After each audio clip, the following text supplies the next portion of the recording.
Me crucé con mi primo en el centro comercial, al preguntar inocentemente por las fechas del viaje familiar que yo había ayudado a financiar con $4.000, descubrí que todos se habían ido a escondidas sin decirme una sola palabra.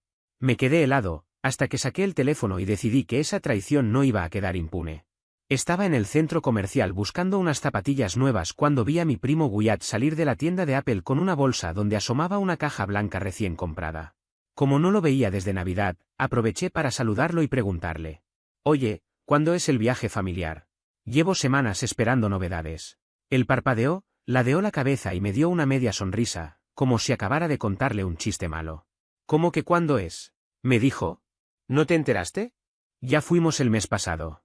Estuvo increíble. Me quedé mirándolo en silencio, sin entender. «¿Cómo que fueron el mes pasado?», pregunté. Wyatt miró alrededor, dándose cuenta de que algo no cuadraba. «Sí, fuimos a Gulf Shores a mediados de junio. Estuvimos tu tía Shannon, el tío Travis, tu hermana, tu mamá, todos». «¿Nunca te avisaron?». Por 5 segundos, mi mente simplemente se apagó. Yo había puesto $4.000 para ese viaje, y nadie me había dicho absolutamente nada. En ese momento saqué el teléfono. Pero antes de seguir contando, tengo que retroceder un poco, porque este desastre no empezó en el centro comercial. Mi nombre es Colton, tengo 27 años y trabajo como diseñador UX freelance. No es una fortuna, pero gano bien, me organizo, ahorro y puedo trabajar desde casa o desde donde quiera. Vivo solo en un apartamento pequeño pero cómodo a las afueras de Birmingham. No soy rico, pero manejo mi dinero con cuidado, registro mis gastos, evito excesos y planifico todo con anticipación. Fue mi mamá quien me llamó en marzo para decirme que la familia estaba organizando un viaje una vez cada 10 años a Gulf Shores. Al principio dudé. No sabía si tendría entregas, ni cómo armarían el itinerario, y no quería soltar miles de dólares así como así. Mi mamá insistió en que todos aportarían y que sería una oportunidad para reconectar. Me dijo que mis primos estaban emocionados por vernos de nuevo. Yo, que no compartía tiempo con ellos desde hacía años, terminé cediendo. Le dije que no podía comprometer dinero sin ver un plan concreto, pero ella respondió que el Airbnb debía reservarse rápido porque era una tarifa especial para grupos y que más adelante ajustarían los detalles. «Solo manda tu parte ahora, es el depósito», me dijo. «Cuando arranquemos con la planificación, te incluimos». Yo debería haber pedido más información. Debería haber puesto condiciones. Pero era mi mamá, y aunque nuestra relación nunca fue perfecta, tema del que hablaré en otro momento, quise creer que estaba intentando acercarse. Así que le envié los $4.000. Crecimos en una familia bastante desequilibrada. Soy el mayor de 3 hermanos. Mi hermana menor, Shelby, tiene 25, y nuestro hermano Mason, 21. Mason está todavía en la universidad, y va a su propio ritmo. Pero Shelby siempre fue la favorita. La animadora, la estudiante perfecta, la que sabía sonreír en el momento exacto y decir lo que todos querían oír. Mientras tanto, yo era el chico raro que prefería computadoras y libros. No causaba problemas, solo era distinto. Y mis padres, sobre todo mi mamá, siempre dejaron claro que Shelby era el corazón social de la familia. Yo era el confiable, el que resolvía lo que nadie quería hacer, arreglar el wifi, llevar a la abuela al médico, ayudar a cargar cajas. Ese papel se mantuvo incluso cuando me mudé. Shelby vive ahora a 2 calles de mis padres y claro, sigue disfrutando de su estatus favorito. Trabaja en una agencia de marketing que dirige nuestro tío. No es que haya escalado una montaña para llegar a donde está, pero si escuchas a mi mamá hablar de ella, creerías que dirige Naciones Unidas. Cada llamada, cada festejo, cada mensaje incluía algo como: Shelby consiguió un ascenso, Shelby organiza el baby shower de tu prima, Shelby está haciendo algo increíble. ¿No es fantástico? Con el tiempo dejé de discutir y simplemente me acostumbré. Por eso pensé que este viaje sería diferente. Un evento familiar de verdad.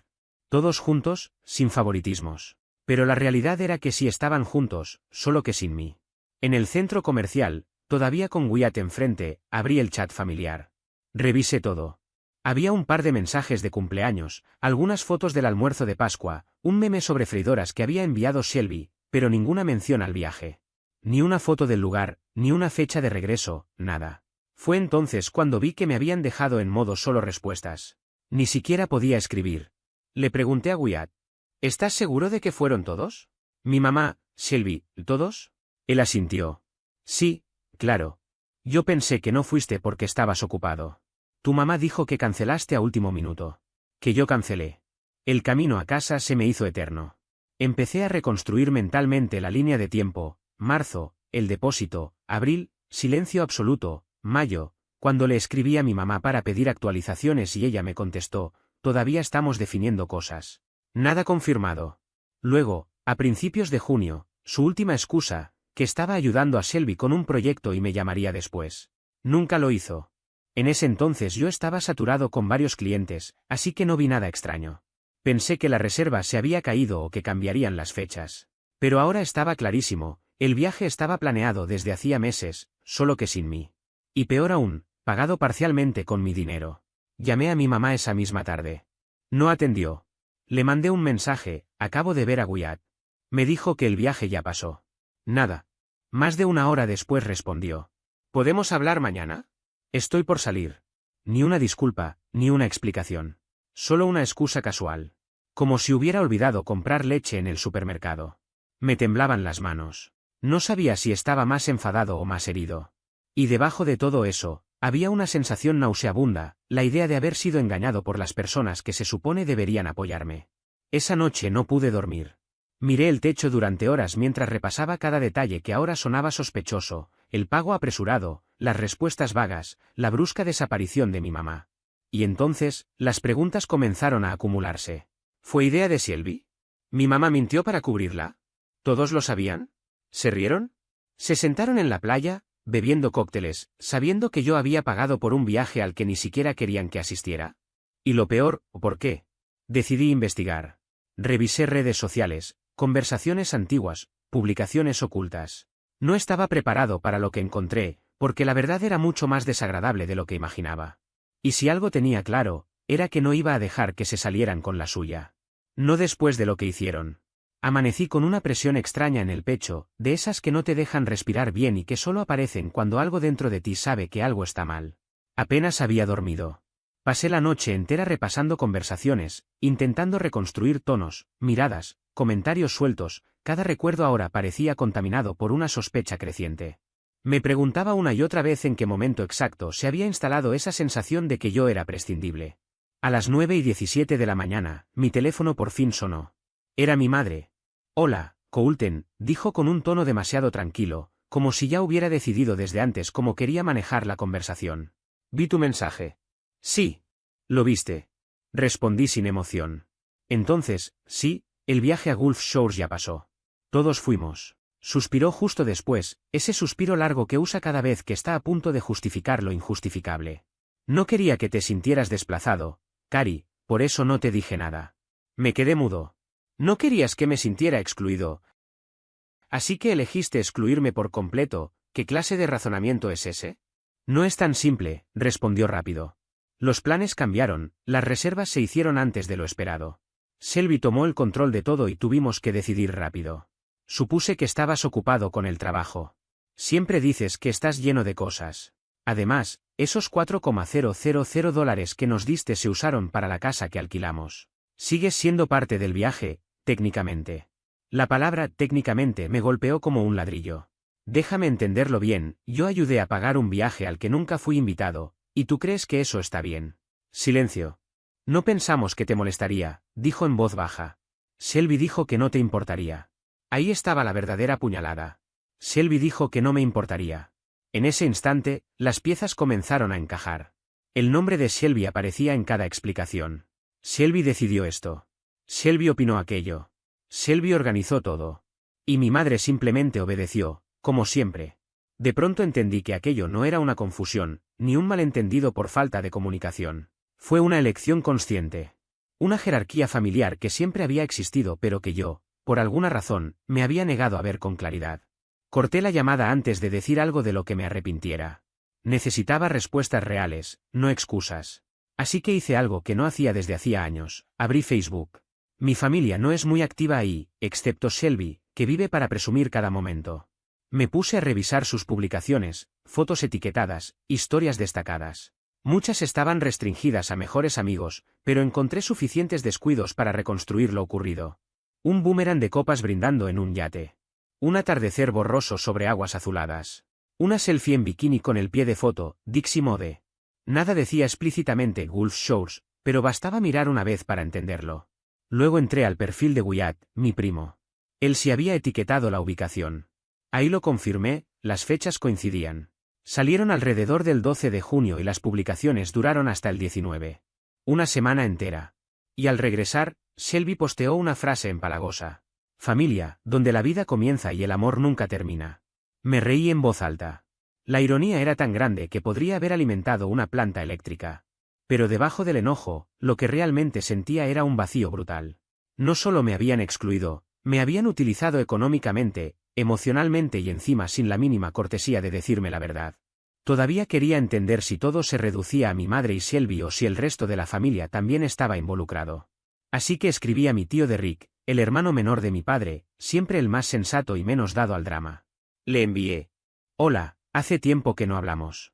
Me enteré de que ya fueron al viaje, ¿sabías que nunca me invitaron? Respondió a los 3 minutos. ¿Qué? Yo pensé que tú cancelaste.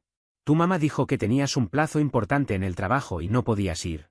Incluso pregunté por ti cuando llegamos. Dijo que enviaste el dinero como un favor. ¿Un favor? Me quedé mirando el mensaje con el corazón retumbando en los oídos. Mi madre no solo ocultó el viaje. Modificó la historia, me hizo quedar como alguien distante, desinteresado, y además insinuó que ofrecí dinero por pura generosidad. Me borraron del viaje y encima reescribieron la narrativa familiar para que pareciera que yo mismo había renunciado a ir. Pasé el resto del día caminando de un lado a otro por el apartamento, anotando cada detalle, conversaciones, fechas, comentarios que antes había pasado por alto. Estaba armando un expediente mental. No buscaba venganza, todavía, pero necesitaba ver todo con claridad. Y cuanto más recordaba, más entendía que este episodio no era un caso aislado. Toda mi vida había sido así, solo que yo me empeñaba en justificarlo. Cumpleaños en los que olvidaban mi pastel. Navidades donde Shelby recibía lo último en tecnología y yo calcetines. Fotos familiares donde siempre era yo quien sostenía la cámara. Mi graduación universitaria, ella tuvo una cena y un pastel personalizado, yo recibí un mensaje de texto, orgullosos de ti, campeón. Durante años me repetí que no era intencional, que yo simplemente era más reservado. Pero ya no podía sostener esa mentira. Ya no. Esto no era descuido.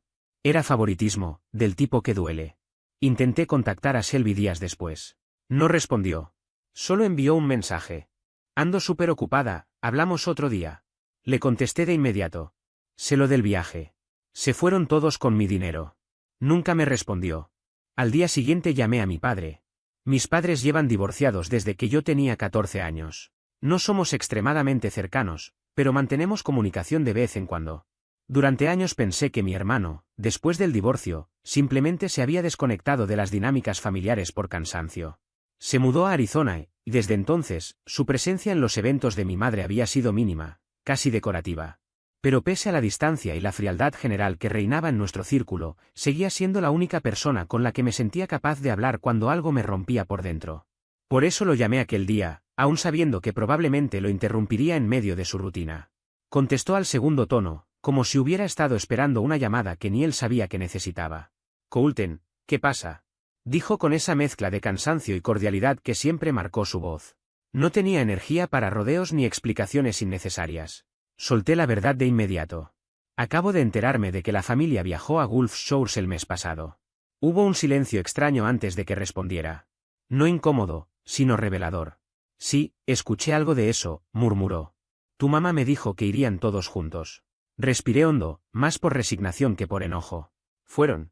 Pero sin mí. La pausa que siguió se sintió como si el tiempo se estirara. ¿En serio? Su incredulidad era casi palpable. Ojalá no. Yo pagué por Mason. Y aún así me dejaron fuera. Mintieron para justificarlo. A todos les dijeron que yo no podía ir. Escuché cómo su tono cambiaba hasta volverse más grave, más cercano. Colton, de verdad lo siento.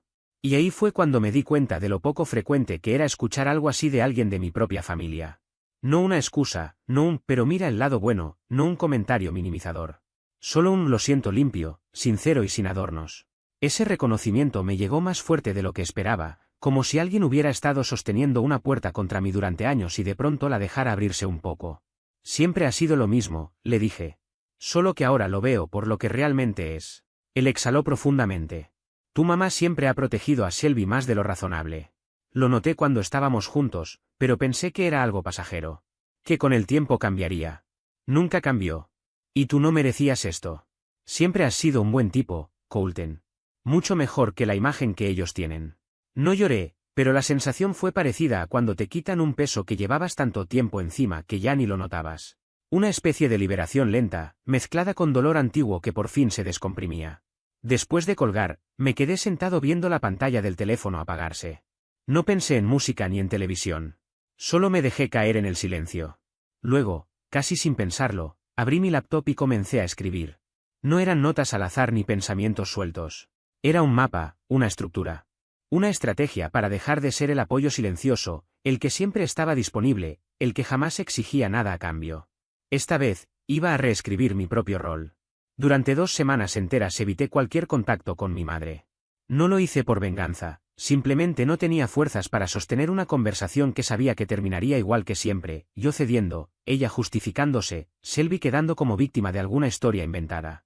Cada vez que veía su nombre aparecer en mi pantalla, sentía el estómago tensarse. Y cuando enviaba esos mensajes impersonales, casi automáticos, espero que el trabajo vaya bien, la sensación se intensificaba. No había afecto, no había interés real.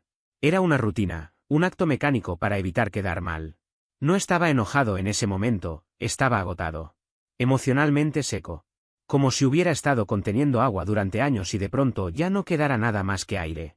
Hay momentos en los que uno se da cuenta de que ya no puede seguir justificando lo injustificable.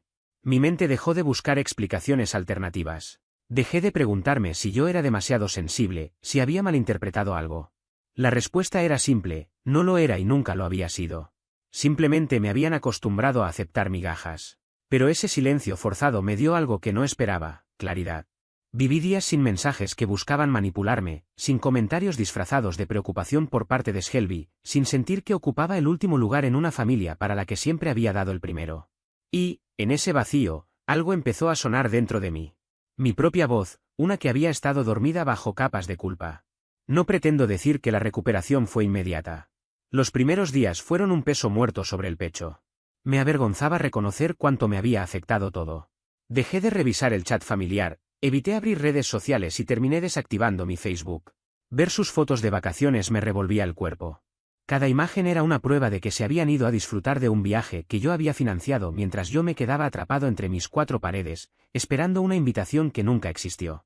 Me atormentaba pensar en esa escena, ellos en la playa, riendo, brindando, posando con el sol detrás, mientras yo comía pasta recalentada en mi apartamento, creyendo ingenuamente que en cualquier momento me avisarían de los planes. Pero cuando tocas fondo, sucede un cambio sutil pero decisivo, dejas de esperar que alguien más te saque de ahí. Lo primero que hice fue revisar mi presupuesto. Miré la aplicación y allí estaba la transacción que rompía todo el equilibrio del mes, menos $4.000. Una línea roja que parecía una herida abierta. Ese dinero era para mejorar mi espacio de trabajo, para invertir en algo mío. Y, aún así, desapareció sin dejar un recuerdo tangible. Ni un llavero, ni una foto, ni un puñado de arena en los zapatos. Esa misma noche decidí actualizar mi perfil en LinkedIn. Había postergado eso durante más de un año. Mi trabajo como diseñador UX siempre había fluido por recomendación, lo justo para mantenerme ocupado pero no para avanzar de verdad. Me había conformado con poco, en parte por comodidad, en parte por esa sombra interna que me decía que no valía la pena aspirar a más. Pero algo cambió. O mejor dicho, algo despertó. Durante 3 noches completas volví a trabajar en mi portafolio desde cero.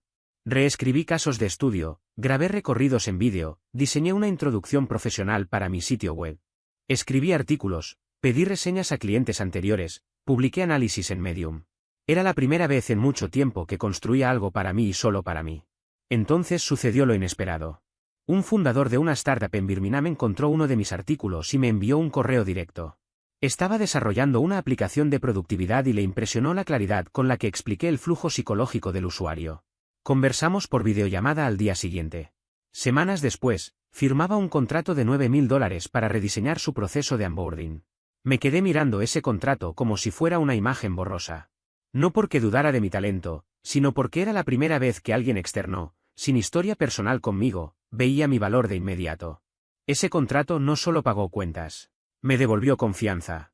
Empecé a levantarme temprano, a planificar mi imagen profesional, a mejorar mi entorno. Reemplacé mi vieja silla por una Herman Miller, instalé una mejor cámara, añadí un segundo monitor. De repente, mi vida ya no estaba en pausa. El éxito no borró lo ocurrido, pero sí me dio un punto de apoyo para seguir avanzando. Y entonces, casi un mes después de haber comenzado esa transformación, recibí un mensaje inesperado. Era Hannah, la hermana menor de Wyatt. Su nombre iluminó mi pantalla como un recordatorio de que la historia aún no había terminado. Cuando recibí aquel mensaje, tardé un momento en procesarlo. Venía de alguien a quien siempre había apreciado. Tenía 23 años, acababa de terminar la universidad y era de las pocas personas de mi familia con las que realmente había logrado construir una relación sin tensiones. Su texto decía simplemente: acabo de enterarme de todo. Lo siento muchísimo. Me quedé mirándolo, sin saber qué abarcaba ese todo. Finalmente respondí: ¿a qué te refieres? Lo siguiente fue un mensaje de voz. En cuanto lo abrí, escuché su tono nervioso. Tuve un almuerzo con Shelby el fin de semana, comenzó. Estaba presumiendo sobre cómo había organizado las vacaciones. Le pregunté qué había pasado contigo, y mientras se acomodaba el cabello con una sonrisa rara, dijo: Colton es demasiado dramático. Se habría quejado de todo igual. Ella hizo una pausa en la grabación antes de continuar. Luego Hannah añadió que tú habías cedido tu lugar porque estabas demasiado ocupado con el trabajo. Dijo que prácticamente rogaste que te dejaran fuera. No respondí de inmediato. No porque dudara de lo que estaba oyendo, sino porque escucharlo en boca de otra persona lo volvía más real, más crudo de lo que ya era. Minutos después, ella envió otro mensaje. Solo quiero decir que lo que hicieron me parece asqueroso. Si algún día necesitas hablar con alguien, estoy aquí en serio. Aquellas palabras me llegaron más de lo que imagina. Ella nunca formó parte del pequeño círculo tóxico que defendía cada decisión de mi madre y de Shelby, ni se involucraba en los dramas familiares, pero tampoco había intervenido antes. Que ahora lo hiciera, aunque fuese en voz baja, me hizo sentir que quizá no estaba exagerando mi dolor. La agradecí y salí a caminar. Mientras recorría mi vecindario sin rumbo, empecé a reconocer algo que llevaba años evitando. Había pasado gran parte de mi vida empequeñeciéndome para no provocar conflictos. Evitaba reuniones para no enfrentar malas caras, ignoraba comentarios pasivo-agresivos, me convertía en el maduro, el que fluye, el que ayuda a todos, el que nunca levanta la voz. Pero tanta calma no me había protegido, solo me había vuelto invisible. Caminé casi 5 kilómetros sin darme cuenta. Y al volver a casa, supe exactamente qué necesitaba hacer. No iba a enviar ningún mensaje emocional. No iba a suplicar explicaciones, ni exigir que me devolvieran dinero, ni exponer lo herido que estaba. Ellos ya lo sabían. Muy en el fondo, siempre lo supieron. Simplemente no les importaba. Pero eso no significaba que yo tuviera que seguir fingiendo. Di mi primer paso real para establecer límites, silencié el chat familiar, lo archivé y lo dejé enterrado allí. Después abrí mis contactos y creé un nuevo grupo, personas que realmente están presentes. Solo tenía 4 nombres: mi prima Hannah, mi amigo Tucker, mi padre y mi compañero de universidad, Desaun. Gente que veía mi valor, que se comunicaba conmigo sin pedirme nada, que no solo consumía partes de mí. Era un grupo pequeño, sí, pero auténtico. Y era mío. Las semanas siguientes me refugié en ellos. Hannah y yo empezamos a hablar más seguido. Tucker me invitó a una escapada de fin de semana con algunos amigos suyos, lo llamó un reinicio para hombres, y estuve a punto de rechazarlo, pero algo dentro de mí insistió en que fuera. Y no me equivoqué. Sentarme alrededor de una fogata con personas que realmente querían mi compañía me recordó algo que había olvidado. Yo valía más de lo que mi familia había decidido ver. No era el papel que ellos me asignaron. Era una persona inteligente, amable y construyendo una vida que valía la pena, no solo un empleo. Una noche, mientras hablaba por Discord con Desaun, él soltó una de sus observaciones directas. Tío, dijo de repente, suenas distinto. ¿Distinto cómo? Como, libre. Me quedé callado. Tenía razón. Por primera vez en mucho tiempo, me sentía libre. Pero esa libertad venía acompañada de un precio. Sabía que lo que viniera después cambiaría nuestra historia para siempre. Aún no había confrontado a quienes me habían herido. No les había dicho que ya conocía sus mentiras, su manipulación, lo lejos que estaban dispuestos a llegar para mantenerme al margen. Y aunque no planeaba gritar ni montar un espectáculo, si tenía algo claro, lo que haría sería silencioso, definitivo. No quería una venganza infantil, ni una discusión que luego ellos reinterpretaran para pintarme como el villano. Esa era su especialidad: uno levanta la voz una sola vez y se convierten en mártires. Yo no sé por qué Colton está siempre tan enojado, dirían. Pero yo no estaba siempre enojado. Estaba enojado ahora, y con razón. Había pagado $4.000 para financiar una fantasía de la que fui excluido. Me habían usado deliberadamente, como si fuera un donante silencioso sosteniendo una causa familiar en la que ni siquiera tenía cabida. Y lo peor era la naturalidad con la que lo hicieron, como si fuese lo más común del mundo. Así que no necesitaba gritar.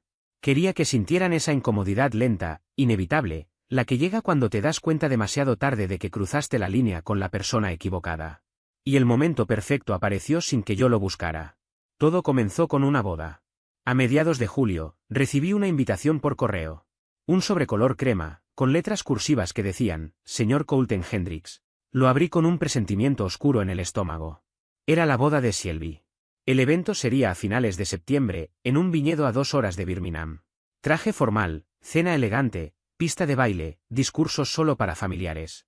Así lo indicaba la tarjeta de RSVP en la parte posterior. Me reí al leerlo. Me pregunté qué clase de familia esperaban incluir en esa categoría. Lo realmente llamativo no era la invitación, sino lo que faltaba. Shelby jamás me lo había mencionado. Ni una llamada, ni un mensaje, ni una estoy comprometida. Tampoco hubo anuncio en el chat familiar. Claro que yo no había visto nada desde que lo silencié, pero incluso así, ella nunca guardaba silencios cuando se trataba de recibir atención. Querían que asistiera, pero no que participara. Y eso, precisamente, abría la puerta que necesitaba. En mi familia, las bodas no son celebraciones, son producciones teatrales. Entre emociones y expectativas, lo que realmente pesa es el dinero. Hay presión por aportar grandes regalos, por demostrar generosidad. Los hermanos, especialmente, están obligados a ayudar. Y yo conocía a Shelby, jamás lo diría de manera directa, pero detrás de esa invitación había una expectativa clara. Colton ayudará. Él tiene un buen trabajo. Durante toda mi vida adulta acepté, casi de forma automática, ese papel no oficial de el responsable, el que siempre resolvía los problemas financieros y salvaba los planes familiares cuando algo se salía del presupuesto. Cada vez que había una emergencia, un viaje, una fiesta o una celebración improvisada, era como si todos asumieran que yo aparecería con la billetera abierta, listo para cubrir lo que hiciera falta. Él nos debe después de todo, repetían con la misma naturalidad con la que uno respira. Y aunque durante mucho tiempo lo permití sin cuestionarlo, esta vez no tenía intención de financiar una celebración en la que ni siquiera consideraban necesaria mi presencia. Una cosa era ayudar cuando me nacía hacerlo, otra muy distinta era sostener eventos de los que me excluían sin reparo. Aún así, no tiré la invitación. En lugar de eso, la dejé visible sobre mi escritorio, colgada con un pequeño clip en el panel de corcho, como si fuera un recordatorio constante de lo que se aproximaba. Esa boda, para mí, se convertiría en un escenario donde finalmente marcaría límites claros. Con ese pensamiento, empecé a prestar atención a cada detalle que pudiera resultarme útil. No indagué de manera invasiva ni hice preguntas directas, simplemente escuché. Observé. Dejé que las conversaciones cotidianas revelaran pequeñas piezas del rompecabezas. Hannah, sin imaginar lo que yo preparaba, hablaba con naturalidad sobre la organización del evento. Comentó que la lista de invitados rondaba las 90 personas, que mi madre había insistido en supervisar los arreglos florales y que el ensayo general se celebraría en un restaurante exclusivo del centro, donde solo asistirían quienes tuvieran invitación. Naturalmente, yo no estaba incluido. Pero hubo un dato que me llamó aún más la atención. Shelby y su prometido Blake estaban atravesando un periodo económico complicado. El viñedo donde planeaban la ceremonia había aumentado sus precios de manera repentina por motivos que nadie tenía claros, inflación, temporada alta o alguna demanda inesperada. Ese cambio, sin previo aviso, había elevado el costo en $6.000 adicionales. Shelby, según contaba Hannah, había asegurado que lo tenían bajo control, aunque reconoció que tal vez tendrían que recurrir al famoso fondo familiar. Ese término siempre me había incomodado. El fondo familiar no era más que una forma diplomática de referirse a mis contribuciones constantes. Era una expresión creada por mi madre para suavizar el hecho de que yo siempre era el que pagaba rápido, sin protestar, sin pedir nada a cambio, sin exigir explicaciones. El que resolvía todo sin ruido. El que prefería evitar discusiones. Y aunque durante años me resultó más sencillo seguir ese patrón que crear confrontaciones, en esta ocasión no estaba dispuesto a repetirlo. La llamada de mi madre llegó justo cuando imaginaba que lo haría. Atendí. Hola, cariño, dijo con ese tono exageradamente dulce que solo empleaba cuando tenía una petición detrás. ¿Tienes un minuto? Respondí con un sí tranquilo, cuidando que mi voz sonara natural. Quería que creyera que no había nada fuera de lo habitual. Ella comenzó con una charla ligera, preguntándome por mi trabajo, comentando que extrañaba verme y que no sabía nada de mí desde hacía unos días. La dejé hablar, dejando que su monólogo llenara los silencios. Yo solo asentaba, murmurando algún claro o entiendo, esperando el momento en que se atrevería a decir lo que realmente quería. Y llegó. Estoy segura de que recibiste la invitación, mencionó, intentando sonar casual. Sí, llegó, respondí. Estamos muy emocionados, añadió enseguida, como si temiera que cambiara de actitud si no hablaba rápido. Selby ha trabajado muchísimo en cada detalle. Ya sabes cómo es, dedicada, cuidadosa, tiene un talento natural para esto. Esperé. Sabía que faltaba lo principal. Sé que hemos tenido diferencias, continuó con voz suave, pero quería preguntarte si podrías ayudarnos con algunos gastos. Solo un poco, nada exagerado. ¿Cuánto serían un poco? Pregunté con calma. Bueno, titubeó, el precio del viñedo subió y Shelby está intentando mantenerlo todo hermoso pero dentro de lo razonable. Si pudieras aportar unos $2000, sería un gran alivio. Escuché su súplica disfrazada de amabilidad, esa misma fórmula que había escuchado en otras ocasiones. El mismo discurso con distintos personajes y distintos eventos. Lo pensaré, respondí con un tono neutro. La sensación de alivio al otro lado de la línea fue evidente. Gracias, cariño. Sabía que serías maduro con esto. Colgamos. Pero no envié dinero. Lo que envié fue un mensaje completamente distinto. Con parte del dinero que había obtenido recientemente en un proyecto, reservé un retiro para mí, una cabaña tranquila en las montañas, rodeada de pinos, con chimenea, vista panorámica y sin señal de teléfono. Ese lugar sería mi refugio durante el mismo fin de semana del ensayo general. Una especie de recordatorio personal de que tenía derecho a desaparecer del ruido cuando quisiera. Después pasé por una imprenta y pedí una copia profesional del recibo de aquel Airbnb en Gulf Shores, el mismo que había pagado en marzo y que había permitido a mi familia disfrutar de un viaje del cual fui excluido. Debajo del comprobante imprimí un mensaje simple, directo, incontestable. Ya pagué un evento familiar este año. Tampoco fui invitado a ese. Esta vez, mi dinero se queda conmigo. Coloqué el recibo y la nota dentro de un sobrecolor crema, idéntico al de la invitación a la boda, y lo dejé en el buzón de mi madre sin firmar, sin nombre, sin explicación. Solo hechos. Pasaron 3 días sin ningún tipo de respuesta. Entonces llegó un mensaje de Shelby. Sin saludo, sin preámbulo. ¿Qué es esto? No respondí. A los pocos minutos envió otro. Estás siendo infantil. Sabía que estabas molesto, pero hacer llorar a mamá, ¿de verdad querías eso? Te hace sentir mejor. Tampoco contesté. Por primera vez en mi vida, no sentí obligación de justificar mis acciones. Durante años ellos habían moldeado una dinámica donde yo siempre tenía que dar explicaciones, calmar tensiones o suavizar conflictos. Esta vez decidí dejarlos enfrentarse a su propio comportamiento. Si había silencios incómodos, les tocaba llenarlos a ellos, no a mí. Una semana después, Hannah me llamó casi riéndose. No sé qué hiciste, soltó sin respirar, pero el chat familiar está a punto de explotar. Es un caos. Me explicó que mi madre, indignada, había compartido la nota con Shelby y luego lo mencionó en el grupo familiar preguntando si alguien también consideraba inapropiado mi comportamiento. Shelby, fiel a su estilo dramático, añadió comentarios exagerados.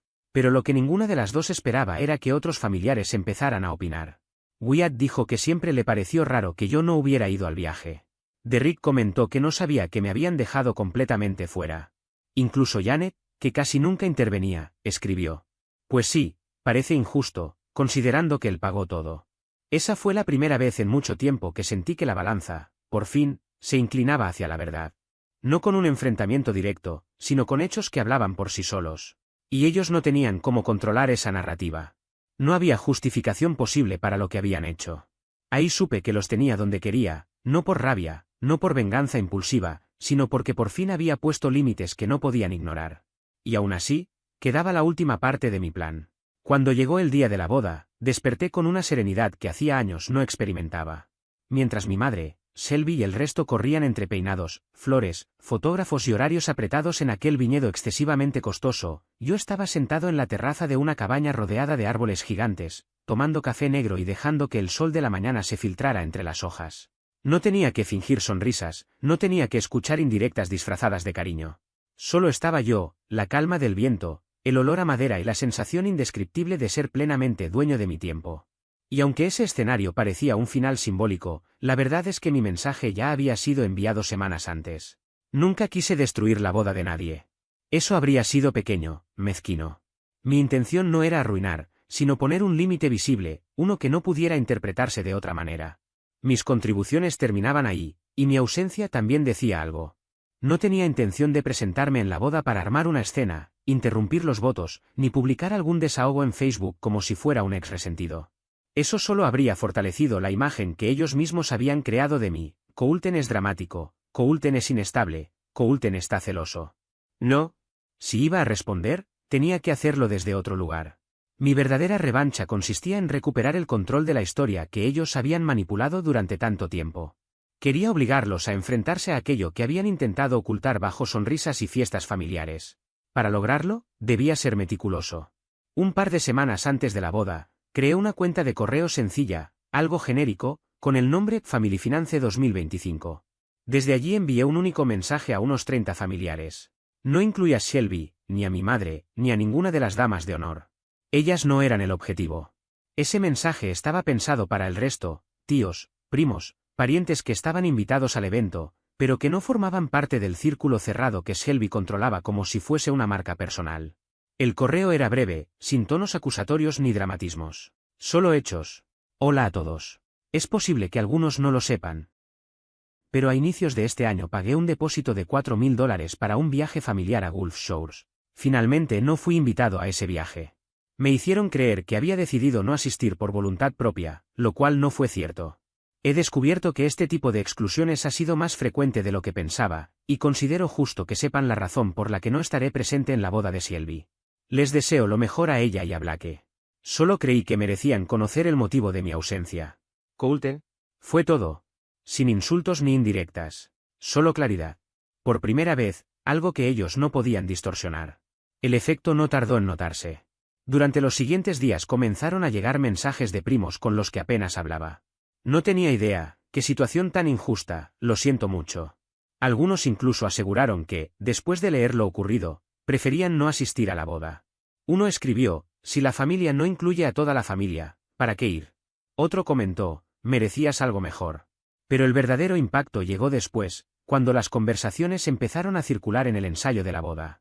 Según Hannah, que ahora actuaba como mi informante improvisada, en las mesas no se hablaba del vestido de Shelby ni de los arreglos florales, sino de mí.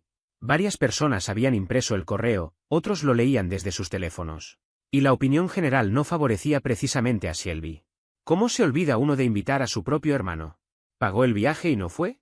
Shelby siempre ha sido muy calculadora. Un tío incluso le dijo cara a cara que dejarme fuera de aquel viaje era una mancha en un día que se suponía festivo. Shelby intentó defenderse. Dijo que yo había decidido no ir, que tenía compromisos laborales, que era demasiado susceptible. Pero la voz le temblaba. Ya no podía manejar la narrativa. El control se le estaba escapando.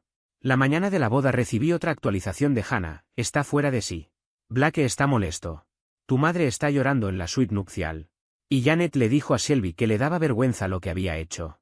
Aquello era un caos. No celebré en voz alta, pero por dentro sentí una justicia tranquila. Aún así, sabía que Shelby no aceptaría esa derrota sin intentar un último movimiento. Y no me equivoqué.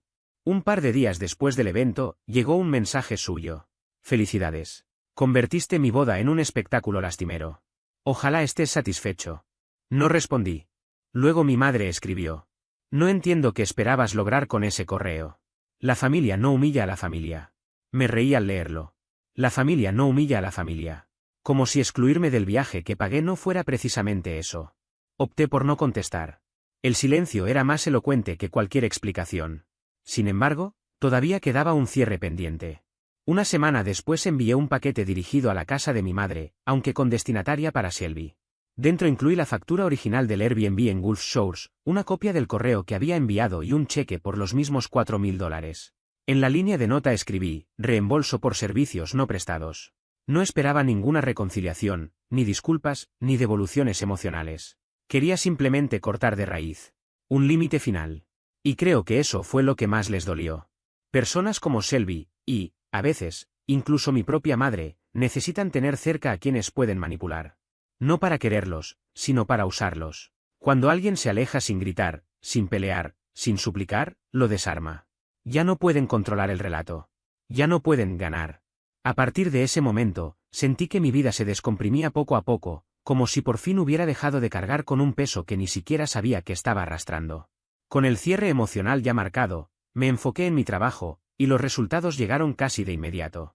Ese otoño terminó siendo el periodo más productivo que había tenido en años. Uno de mis principales clientes no solo renovó su contrato, sino que me recomendó con 2 empresas más que buscaban exactamente mis servicios. De repente, mi agenda se llenó de proyectos que sí valoraban mi tiempo y mi esfuerzo. Con esa estabilidad, decidí darme un respiro. Me mudé a un apartamento mejor ubicado, más luminoso, más silencioso, un lugar que no tenía ninguna sombra del ambiente familiar que acababa de dejar atrás. Me permití ciertos caprichos que antes posponía, como la máquina de espresso que llevaba meses mirando sin atreverme a comprar. Y, por primera vez en mucho tiempo, me organicé unas vacaciones pensadas exclusivamente para mí. El destino fue Japón, un viaje que siempre había querido hacer y que esta vez pude disfrutar sin prisas ni tensiones. Caminar por calles desconocidas, perderme entre templos, comer en lugares pequeños sin nadie opinando sobre mis decisiones, todo tenía un sabor diferente. No era solo un viaje, era una manera de recordarme que mi vida podía construirse sin depender de aprobaciones externas. Hannah y yo seguimos en contacto después de todo aquello. Con el tiempo, ella misma decidió abandonar el grupo familiar, cansada de sostener la imagen perfecta que Selby intentaba proyectar. No es que se haya convertido en mi confidente ni nada por el estilo, pero hablamos de vez en cuando. Me manda mensajes cortos, memes, y de vez en cuando me pregunta cosas sobre diseño. Un par de meses después de la boda me envió una foto del pastel, acompañada de un comentario que me hizo reír más de lo que esperaba, ni un poco más dulce que antes. Creo que fue su manera de decirme que estaba viendo las cosas con otros ojos. Y así terminó todo. Sin confrontaciones finales, sin discusiones dramáticas, sin intentos de reconciliación forzada. Simplemente un corte nítido. Un espacio nuevo donde podía respirar sin sentir que tenía que justificar mi existencia. No necesitaba disculpas, ni explicaciones, ni gestos teatrales. Solo necesitaba que comprendieran algo sencillo: mi vida podía seguir perfectamente sin ellos. Ellos lo saben ahora. Y yo también. Que sigan celebrando aquello que llaman familia. Yo, al menos, finalmente entendí dónde no tenía que quedarme.